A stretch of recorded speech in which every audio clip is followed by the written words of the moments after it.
শহর আজ নগ্নতা ঢাকা পবিত্র সাদা চাদরে, ঠিক যেমন করে মেয়েটা শুয়ে আছে, ওর সাদা প্রাণ মিশে গেছে তোমার শরীরে।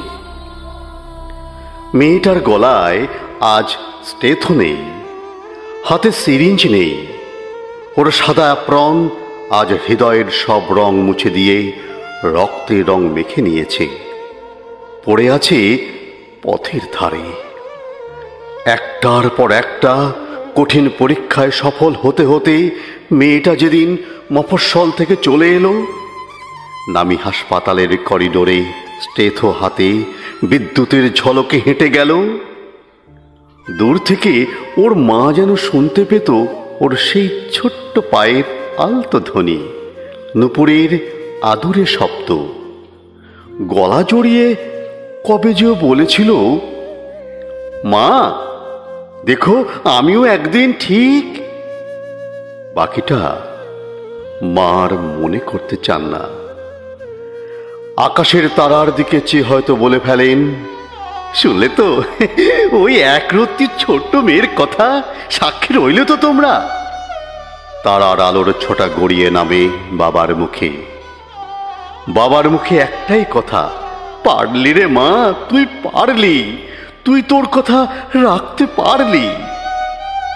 মেয়েরা সুখে থাকলে ঘর হাসে, ঘরে সুখ থাকলে পাড়া ভালো থাকে, আর পাড়া ভালো থাকলে ভালো থাকে দেশ। মেয়েটা অনেক দিন হলো মায়ের কোলে ঘুমোয়নি।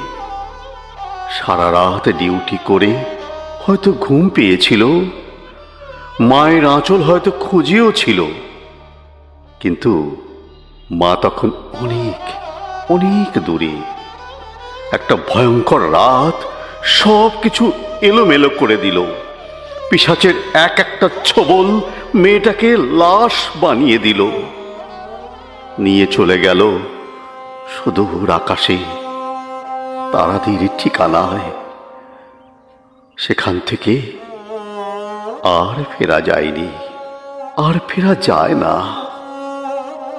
শহর আজ তোমার কাঁদার দিন, নগ্নতা ঢাকো আজ সাদা পবিত্র চাদরে। ঠিক যেমন করে মেয়েটা শুয়ে আছে, ওর সাদা অ্যাপ্রন মিশে গেছে তোমার শরীরে। নগ্নতা ঢাকবে না শহর, নগ্নতা ঢাকবে না।